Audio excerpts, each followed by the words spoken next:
අපි හැමදාම දකින සාමාන්‍ය ගඩොල් කැටයක් ඇතුලේ අපි හිතනවට වඩා ලොකු විද්‍යාවක් හැංගිලා තියෙනවා කිව්වොත් අපි අද ඒ ගැන තමයි කතා කරන්නේ. හොඳයි. එහෙනම් ප්‍රශ්නේ මේකයි. ගෙයක් හලන්න ගන්න ගඩොලක් ඒකට ඇත්තටම සුදුසුයිද? ඒක ප්‍රමාණවත් තරම් ශක්තිමත්ද කියලා අපි කොහොමද හරියටම දැනගන්නේ? මේක පොඩි දෙයක් නෙමෙයි. මොකද මේක හරියට තෝරගත්තේ නැත්නම් ආරක්ෂිත ගෙයක් වෙනුවට සුන්බුන් ගොඩක් ඉතුරු වෙන්න පුණුවම්. ඒ තරම්ම බරපතල දෙයක්. හරි.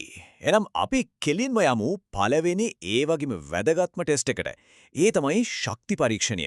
බලමු ගඩොලකට කොච්චර පීඩනයක් දරා ගන්න පුරවන්ද කියලා. මේකට කියන්නේ සම්පීඩන බලය කියලා. හරිම සරලයි. ඒ කියන්නේ උඩිනුයි යටිනුයි තද කරද්දි පොඩි වෙන්නේ නැටුව ගඩොලකට කොච්චර බරක් දරාගෙන ඉන්න පුරුලන්ද කියන එක. මේ පරීක්ෂණය කරන්න කලින් පොඩි සූදානමක් තියෙනවා. මුලින්ම ගඩොලේ උඩ තියෙන ඒ පොඩි වල ඒකට ෆ්‍රොග් කියලා කියනවා. අන්න ඒක බදාම දාලා සමතලා කරගන්න ඕනේ. ඊළඟට කරන්නේ ඒ ගඩොල ප්ලයිවුඩ් ෂීට් දෙකක් මැද්දට හිර කරන එක. ඇයි එහෙම කරන්නේ? එතකොට තමයි තෙරපුම ගඩොල පුරාම එකම විදිහට හරියටම පැතිරෙන්නේ. හරි දැන් බලන්න මේ සම්පූර්ණ ක්‍රියාවලිය. මුලින්ම ගඩොල් ටික පැය 24ක් වතුරේ පොඟවනවා. ඊට පස්සේ අර ෆ්‍රොග් එකට බදාම දාලා ඒක හරියටම සෙට් වෙන්න දවස් 7ක්ම තියෙනවා. ඊට පස්සේ තමයි ටෙස්ට් කරන මැෂින් එකට දාන්නේ. බර දෙන්නෙත් හිමින් හිමින් විනාඩියකට වර්ග මිලිමීටරයට නිව්ටන් 14ක වේගය. ගඩොල ටක් ගාලා කැඩෙන තැන බර නෝට් කරගන්නවා. මෙන්න මේක තමයි වැදගත්ම අංකය. වර්ග මිලිමීටරයට නිව්ටන් 3.5. ගඩොලක් පාලිච්චිට ගන්න නම් අඩුම තරමේ මේ ශක්තිවත් තියන්නම ඕනේ. මේක තමයි පාස් මාක් එක. හරි. ශක්තිය ගැන බැලුවා. දැන් බලමු ගඩොලක වතුර තිගහගෙන. ඒ කියන්නේ ඒකට කොච්චර වතුර ප්‍රමාණයක් උරා ගන්න පුළුවන්ද කියලා කරන පරීක්ෂණය. මේකත් හරිම ක්‍රමවත්. මුලින්ම කරන්නේ ගඩොල හොඳටම වේල්ලා ඒකේ බර කිරා ගන්න එක. ඒකට කියමු W1 කියලා. ඊට පස්සේ පැය 24ක් සම්පූර්ණයෙන් වතුරේ ගිල්ලලා තියෙනවා. ඊට පස්සේ වතුරෙන් අරගෙන පිහ දාලා ආයෙත් බර කිරනවා. ඒක තමයි W2.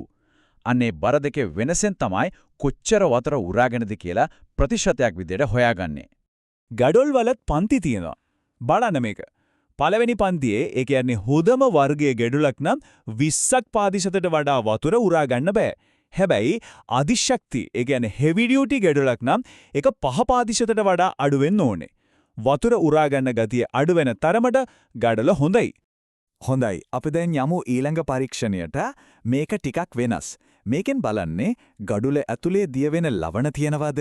ඒ නිසා මතු පිට සුදු පාට වෙනවද කියලා. මේකට කියනවා ලවණ පරීක්ෂණය කියලා.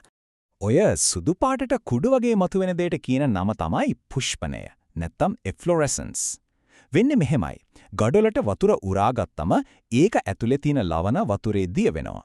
පස්සේ වතුර වාෂ්ප වෙලා යද්දී අර ලවණ ටික මතු පිට ඉතුරු වෙනවා. ගඩොල කොච්චර හොඳද කියලා තීරණය කරන්න මේ සුදු පාට පැල්ලම් කොච්චර පැතිරිලාද කියන එක පාවිච්චි කරනවා. මතු පිටින් 10ක් ප්‍රතිශතක වඩා අඩු නම් ඒක සුළු මට්ටමක්. ඒක ඉච්චර ප්‍රශ්නයක් නෑ. හැබැයි 50ක් ප්‍රතිශතක වඩා සුදු වෙලා නම් ඒක අධික මට්ටමක්. ඒ කියන්නේ ගඩොල හොඳ නෑ. හරි. ඔය ඔක්කොම ලැබ් එකේ කරන ටෙස්ට්. දැන් අපි බලමු සයිට් එකේදීම ඒ කියන්නේ වැඩ කරන තැනදීම කාටත් ලේසියෙන් කරන්න පුළුවන් පරීක්ෂණ ටිකක් ගැන. පළවෙනි එක තමයි දෘಢතාවය බලන එක. හරිම සරලයි. තමන්ගේ නියපොත්තෙන් ගඩොල හූරලා බලන්න. හොඳ ශක්තිමත් ගඩොලක් නම් එහෙම ලේසියෙන් හූරෙන්නේ නැහැ. සීරියම් ලකුණක් ඉතුරු වෙන්න බෑ. දෙවැනි එක ශබ්ද පරීක්ෂණය. ගඩොල් දෙකක් අරගෙන එකට හිමින් තට්ටු කරලා බලන්න. ටං ගාලා ලෝහමය පැහැදිලි සද්දයක් එනවා නම් ඒක නියමයි. ඒ කියන්නේ ගඩොල හොඳට පිච්චිලා ඝනව තියෙනවා. බාල ඩොක් ඩොක් වගේ සද්දයක් එනවා නම් ඒක හොඳ ලකුණක් නෙවෙයි. තුන්වෙනි එක තමයි ව්‍යුහය බලන එක. මේකට නම් ගඩොල කඩන්න වෙනවා. කඩලා ඇතුළ බලන්න. ඒක ඇතුලේ හිස්තැන් ගැටිති බුබුලු මුකුත් නැතුව එකම විදිහට ඝනව තියෙන්න ඕනේ. එතකොට තමයි ගඩොල පුරාම ගුණාත්මක භාවයේ එක වගේ කියලා කියන්න පුළුවන්. ඉතින් මේ හැම පරීක්ෂණයක්ම මෙච්චර වැදගත් වෙන්නේ ඇයි? සරලවම මේ වයින් තමයි ගොඩනැගිල්ලක සම්පූර්ණ බර දරාගෙන ඉන්න ශක්තිය තියෙනවද කියලා සාතික කරන්නේ. වතුරෙන් වෙන හානි වලින්, දි รา යාම් වලින් ආරක්ෂා කරන්නේ. ඒ වගේම අපේ ගොඩනැගිලි වල ආරක්ෂාවයි කල්පැවැත්මයි තීරණය වෙන්නේ මේ වගේ පරීක්ෂණ මතයි. හිතන්න මේ අපි හරිම සාමාන්‍යයි කියලා හිතන ගඩොල් කැටයක් පිටිපස්සේ මිත්‍ර විද්‍යාවක් තියෙනවා. එවන අපි එදින්දා පාවිච්චි කරන දකින තවත් මොන වගේ දේවල් ඇතුලේ මේ වගේම ගැඹුරු කතා හැංගිලා ඇද්ද?